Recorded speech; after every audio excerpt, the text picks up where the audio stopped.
오늘 말씀을 전하기 앞서서 뭔가 이 마음 가운데 뭔가 벅찬 감정이 드는 마음이 드는 것 같은데, 제가 화요일에는 몰랐는데 이 앞에 영상을 관련해 몰랐는데 수요일 날에 이 뒤에서 또 기도회를 드리면서 예배를 드리다 보니까 한 명씩 이렇게 또 이 예배 자리가 채워지는 것을 보는데, 정말 우리 교회 모든 성도님들이 주님의 몸된 교회를 진짜 사랑하는 마음을 가지고서 우리가 함께 기도하고 있구나라는 것이 마음 가운데 너무 많이 느껴져가지고 정말 기분이 너무나도 좋더라고요. 오늘도 정말 이 자리에 함께 나오신 모든 분들이 정말 주님의 교회를 사랑하고 또 주의 종을 사랑하는 마음으로 이 자리에 나오셨을 것이라 생각이 되는데, 이 마음으로 함께 공동회를 위해서 함께 기도할 때에 놀라운 역사가 날 줄 믿습니다. 오늘도 이 기쁜 마음으로 함께 말씀을 나누도록 하겠습니다. 오늘 말씀에는 사도 바울이 고린도 교회 성도들을 경기를 하는 운동선수에 비유하며 말씀을 전하고 있습니다. 현재 우리도 4년마다 동계올림픽과 또 하계올림픽 이렇게 해서 매년 4년마다 열리고 있죠. 이렇게 매번 개최하는 올림픽에서 우리나라 국가대표 선수들이 메달을 따고 또 좋은 성적을 거두면 정말 모두가 한마음 한뜻으로 내가 이룬 것인 것 마냥 기뻐하죠. 그리고 반대로 선수들이 실수하고 잘못하면 같이 안타까워하기도 하고 질책을 하기도 합니다. 그 중에서 가장 심한 게 저는 축구라고 생각을 하는데, 이게 우리나라 사람들이 축구에 진심이어서 그런 건지 이게 패스를 조금만 잘못하거나 뭐 슈팅을 잘못하면은 진짜 무수한 비난과 책망의 말들이 쏟아지는데, 또 심지어는 내가 뛰는 게 더 낫겠다라는 말들을 또 많이 듣게 되더라고요. 정작 우리는 이 국가대표 선수들의 그 운동하는 것을 보면서 책망을 하는 말들도 많이 하지만 정작 우리는 그들이 얼마나 노력하면서 훈련을 하면서 그 자리까지 가게 됐는지를 정작 제대로 알지 못하고 하는 말들이 너무나도 많습니다. 우리는 이렇게 국가대표 선수들의 경기를 보면서 함께 기뻐하고 안타까워하기도 하는데, 이 선수들이 이렇게 올림픽에 나가기까지에는 수많은 피와 땀과 눈물을 흘리는 훈련과 절제의 노력이 있습니다. 그래서 이것을 아는 사도 바울은 고린도 교회 성도들을 경기를 하는 운동선수에 비유하면서 중요한 말씀을 전하고 있습니다. 당시 고린도 지역에서도 이 올림픽 다음으로 큰 경기였었던 또 경마와 레슬링을 중심으로 하는 이스미안이라는 경기가 2년마다 열리고 있었습니다. 그래서 고린도 교회의 성도들은 이 경기자의 삶이나 또 경기 방법들을 잘 알고 있어서 바울은 운동 경기를 비유로 가르침을 전했었고, 또 이런 바울의 가르침을 고린도 성도들은 잘 이해했을 것입니다. 예수님께서도 마찬가지로 또 교훈을 주실 때 일상생활에 가까이 있는 사건들을 예로 들어서 교훈을 주시곤 했습니다. 농부들을 상대할 때에는 농사 짓는 일로 예를 드셨고, 또 어부들을 대할 때는 고기 잡는 이야기를 예로 들어주시면서 듣는 이들이 쉽게 그 뜻을 이해할 수 있도록 비유를 사용하셨죠. 그런데 오늘 이 비유를 함께 나눌 때에 저희가 함께 한 가지 짚고 넘어가야 될 것이 있는데, 그것은 상을 받는 사람은 한 사람이라는 것입니다. 물론 우리가 생각하는 운동 경기가 어떤 특별한 상이 있지 않는 이상 상을 받는 자는 한 명뿐입니다.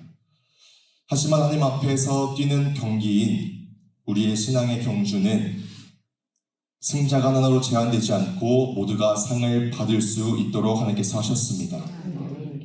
예수님은 선한 포도원 주인의 비유와 또 달란트 비유에서 모두가 차별 없이 똑같은 상급을 받는다고 예수님께서는 말씀하셨습니다. 그렇게 이 사도 바울의 비유가 그저 한 명만이 상을 받는 것을 위해서 표현한 것이 아니라 신앙의 경주에 있어서 우리 모두가 최선을 다하라는 뜻으로 오늘 말씀을 가르쳐준다는 사실을 우리가 함께 기억하면서 말씀을 나누길 원합니다. 오늘 함께 바울의 간증으로 나타나는 이 교훈을 통해서 우리 교회를 향하신 하나님의 뜻을 발견하며 우리 모두가 이 신앙의 경주에 있어서 한 사람도 낙오되는 일 없이 함께 승리하며 상을 얻게 될 수 있길 간절히 소망합니다.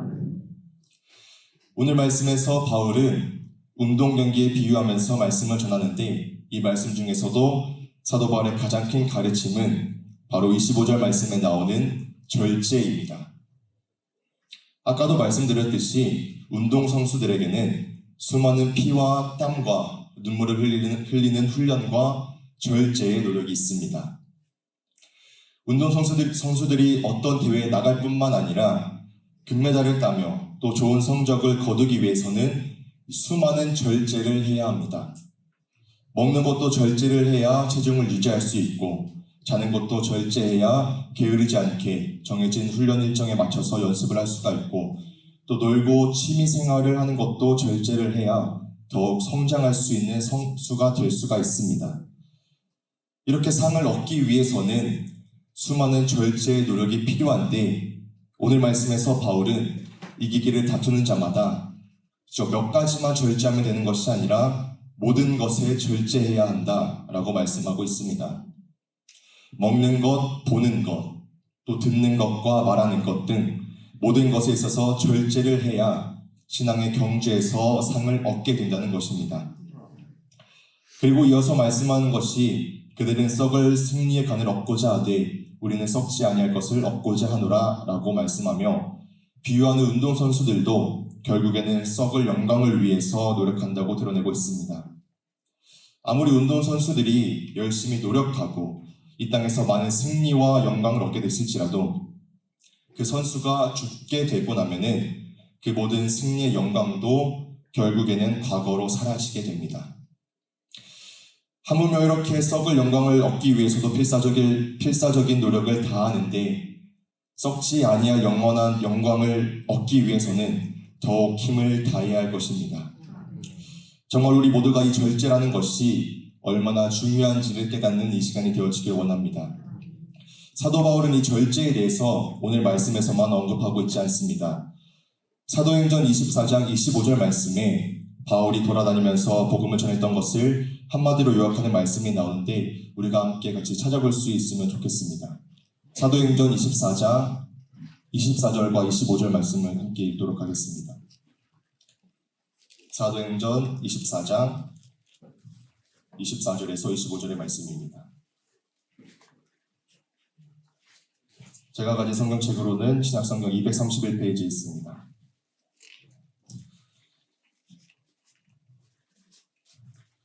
함께 같이 읽도록 하겠습니다. 수일 후에 벨릭스가 그 안에 유대 여자 드루실라와 함께 와서 바울을 불러 그리스도 예수 믿는 도를 듣거늘 바울이 유와 졸제와 장차 오는 심판을 강론하니, 벨릭스가 두려워하여 대답하되 지금은 가라, 내가 틈이 있으면 너를 부르리라 하고. 아멘. 이 말씀에서 가이라의 총독 벨릭스가 그 안에 유대 여자 드루실라와 함께 와서 바울을 불러서 그리스도 예수 믿는 도를 듣거늘 이라고 하고 있습니다.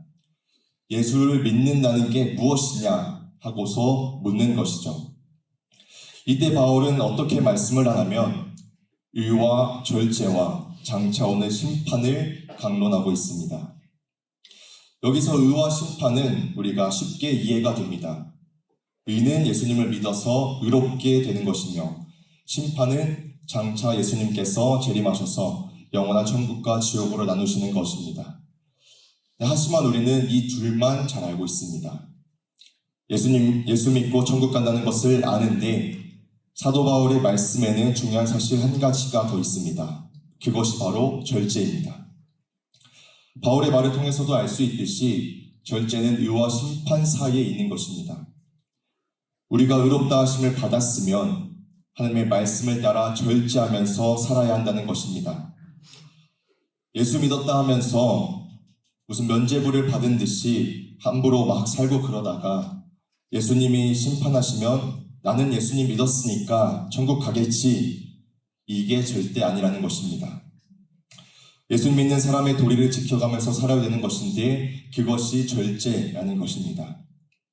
또한 디모데후서 1장 7절에서도 하나님이 우리에게 주신 것은 두려워하는 마음이 아니요 오직 능력과 사랑과 절제하는 마음이니 라고 하면서 또한 절제에 대해서 말씀해주고 있습니다. 우리에게 하나님께서는 분명하게 절제하는 마음을 심겨주셨고 절제하도록 살게 하셨고 그렇게 살길 원하고 계십니다. 정말 우리 모두가 함께 사도 바울의 가르침처럼 하나님께서 원하시는 절제를 하면서 살길 원합니다. 그리고 그 절제 중에서도 말하는 것과 보는 것, 먹는 것 등 모든 것들을 다 절제를 해야 하겠지만 그 중에서도 가장 중요한 것은 감정의 절제입니다. 운동선수들도 경기를 할 때 감정이 흔들려서 흥분하는 순간 그 경기는 이기기가 결코 쉽지가 않습니다. 그래서 일부러 상대를 도발하는 전략도 세우기도 하면서 그래서 이것을 막기 위해서 또 코치나 감독들이 선수들 옆에서 이 마인드 컨트롤을 할 수 있도록 옆에서 많이 돕기도 하죠. 뿐만 아니라 우리는 성경의 인물들을 통해서 이 감정의 절제를 하지 못함으로 인해 안타까운 결과를 맞이하는 자들을 보게 되는데 모세는 이스라엘 백성들을 젖과 꿀이 흐르는 가나안 땅으로 인도하도록 택함받은 자였지만 이스라엘 백성들의 원망과 불평에 결국 참지 못하고 분노의 감정을 절제하지 못하여서 하나님께서 약속하신 가나안 땅으로 들어가지 못하게 되었습니다. 가인도 마찬가지로 분노를 참지 못하고 동생 아벨을 죽이게 되고 하나님으로부터 멀어지는 저주를 받게 됩니다. 이렇게 감정을 절제하지 못하면 절대 승리하지 못하고 성숙하지 못하게 됩니다. 우리는 감정을 절제하지 못하고 그대로 쏟아낸 사람들로 인해서 가정에 불화가 생기고 교회의 다툼과 싸움, 깨어짐이 일어나는 것을 보게 되는데 하지만 반대로 예수님께서는 붙잡히시기 전에 마지막으로 겟세마네에서 기도하실 때에 이 고난이 지나갔으면 하는 두려움의 감정이 있었지만 그럼에도 예수님께서는 이 감정을 절제하시고 아버지의 원대로 하는 놀라운 기도를 하시면서 이 세상에 구원의 역사를 이루셨습니다. 이외에도 수많은 성경의 여러 인물들의 모습이 있고 또한 우리의 삶 속에서도 이렇게 우리의 감정에 있어서 드러나는 일들이 많이 있을 것입니다. 이렇게 성경의 인물들의 삶에서도 알게 되는 것처럼 정말 우리 모두가 이 절제하는 것에 있어서 더욱 힘써야 될 줄 믿습니다. 저는 이 말씀이 지금 우리 교회를 위해 주시는 말씀이라고 저는 생각을 합니다. 우리의 신앙의 경주는 잠깐 한순간의 경계로 끝나고 마는 것이 아니라 주님 다시 오실 그때까지 치러야 하기 때문에 평생을 절제하는 삶을 살도록 노력해야 하겠지만 특히나 지금 공동회를 앞두고 있는 상황에서는 더욱 절제해야 될 것입니다. 내 생각과 감정이 하나님보다는 앞서서는 안 될 것이며 내 뜻을 이루기 위해서 하나님의 영광을 가리워서는 안 될 것입니다. 정말 우리 모두가 모든 것에 있어서 절제할 수 있기를 원합니다. 공동회의에서 함께 기도하기 위해 다른 것을 할 시간과 잠을 절제하며 또 내 생각과 감정을 절제하여서 하나님보다 결코 앞서지 말고 내 뜻이 아닌 하나님의 뜻이 세워지길 간절히 원합니다. 물론 사람을 세우는 일이기 때문에 사람의 감정이 들어가지 않을 수는 없겠지만 이성적이고 감성적인 것을 떠나서 하나님의 뜻을 먼저 생각할 수 있길 원합니다. 정말 부디 우리 모두가 절제하여서 하나님보다 앞서는 어리석은 일을 하지 않기를 원합니다. 우리의 생각이 아무리 똑똑하고 지혜롭다 할지라도 하나님의 어리석음보다 지혜롭지 못합니다. 정말 지혜로운 것이 무엇인지 밝히 분별하며 나아가는 저와 성실의 모든 성도님들이 되시길 간절히 소망합니다. 그리고 이 절제는 그저 허무맹랑하게 아무 생각 없이 하는 것이 아니라 확실한 방향이 있습니다. 다름질하는 사람들은 결승선이라는 목표의 방향성을 가지고 격투기하는 사람은 결코 허공에 주먹을 날리지 않습니다. 우리 신앙의 경주에는 구원이라는 확실한 방향성이 있습니다. 우리는 결코 썩지 아니하는 영원한 생명과 천국의 소망을 가지고 나아가기에 더욱 절제하게 힘쓸 수가 있는 줄 믿습니다. 그 가운데 우리 교회가 정말 감사할 것은 우리에게는 하나님께서 허락하신 미래의 비전이라는 확실한 방향이 있습니다. 우리가 이렇게 지금 나와서 함께 기도하고 여러 가지 어려움 속에서도 견디고 이겨내며 절제할 수 있는 것은 구원의 확신과 하나님께서 허락하신 참된 비전이 있기에 지금까지 오게 된 것임을 믿습니다. 그렇게 이 미래 비전이라는 확실한 방향을 가지고 그 방향을 함께 향해서 더욱 절제하며 하나님의 뜻을 세워가는 우리 모두가 되길 소망합니다. 마지막으로 한 가지만 말씀을 나누고서 마무리하도록 하겠습니다. 계속해서 절제에 대해서 말씀을 전하고 있는데 여기서 중요한 것은 절제의 어느 정도의 척도가 아니라 절제의 방향입니다. 내가 이 정도로 믿어서는 천국에 갈 수 있을까? 우리는 생각을 하지만 성경에는 어느 정도 믿어야 천국에 간다고 하는 말씀이 결코 없습니다. 믿기만 하면 구원을 받고 영생을 얻는다고 하셨지, 어디 기도원에 가서 하루 종일 10시간씩 기도를 해야 되고 전도는 20명 이상을 해야 되고 하나님께 85점 이상의 점수를 받아야 되고 이것이 절제다 라고 하는 하나님의 그 정확한 말씀은 결코 없습니다. 왜냐하면 하나님께서는 사람들마다 다를 것을 아셨기 때문에 각 사람마다 자기가 할 수 있는 그 방향의 문제를 생각하시는 것이지 어느 정도의 문제가 결코 아니라는 것입니다. 그래서 저희 대학 교수님께서 이것에 대해서 말씀해 주신 것이 있는데, 하나님께 순종하기로 하고서 살다가 꼬꾸라져서 매일 잘못했습니다 하고서 회개하고, 또 순종하면서 살다가 또 넘어져서 잘못했습니다 하면서 계속 그렇게 사는 것은 절제라고 하셨습니다.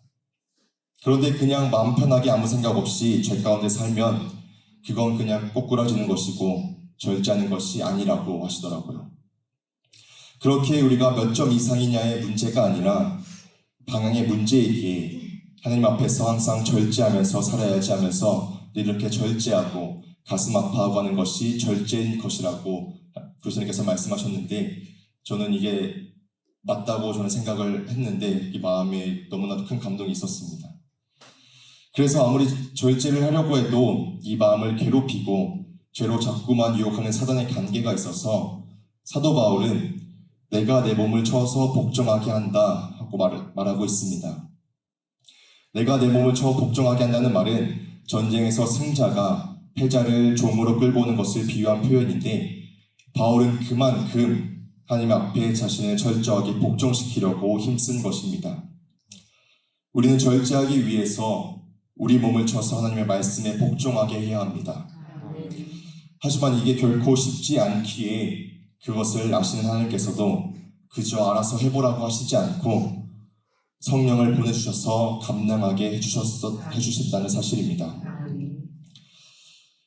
사실 이 말씀을 전하면서도 제가 너무나도 부끄러운 것은 말씀을 전하는 저부터가 이렇게 살지 못했기 때문에 말씀을 준비하면서도 정말 많이 회개를 했었는데, 하나님께서 저부터 하여금 깨닫게 하고 돌이키게 하시는 정말 하나님의 말씀이라고 저는 생각을 합니다. 정말 부끄럽지만 우리 모두가 함께 절제하면서 하나님께서 원하시는 삶을 살아갈 수 있길 원합니다. 매 순간 넘어지더라도 이 절제의 방향만큼은 잃어버리지 말고 우리가 달려가야 할 그 길을 하나님의 뜻을 따라 함께 나아갈 수 있길 간절히 소망합니다. 이제 말씀을 마무리하도록 하겠습니다. 오늘 말씀은 사도 바울이 고린도 교회 성도들을 향해 운동 경기를 비유로 한 간증적인 고백입니다. 우리 모두가 이 사도 바울의 가르침처럼 절제하게 더 힘쓸 수 있길 원합니다. 비록 말씀을 따라 열심히 살려고 노력하다가 넘어지더라도 방향만큼은 잃어버리지 않길 바랍니다. 오늘도 넘어졌으니까 내일도 넘어지겠지 하면서 안일하게 생각하는 순간 우리의 경주는 거기서 끝이 납니다. 어떻게든 발버둥 쳐서 절제하려는 이 마음의 방향을 잃어버리지 않고 더욱더 주님을 바라보며 그 은혜와 사랑 안에 거하길 간절히 원합니다. 절제하게 더욱 힘쓰며 내 생각과 감정을 앞세우지 말고 내 뜻이 아닌 하나님의 뜻을 세우는 우리 모두의 삶이 되어지길 간절히 소망합니다. 그렇기에 성령의 도우심을 받아 믿음의 경주와 영적 전쟁에서도 끝까지 싸우며 승리하길 바랍니다. 우리 모두가 모든 것을 절제하며 분명한 목표를 가지고 나아가 하나님의 뜻을 세우는 아름다운 교회가 되어지길 간절히 소망합니다. 기도하도록 하겠습니다. 사랑이 많으신 하나님 아버지 감사합니다.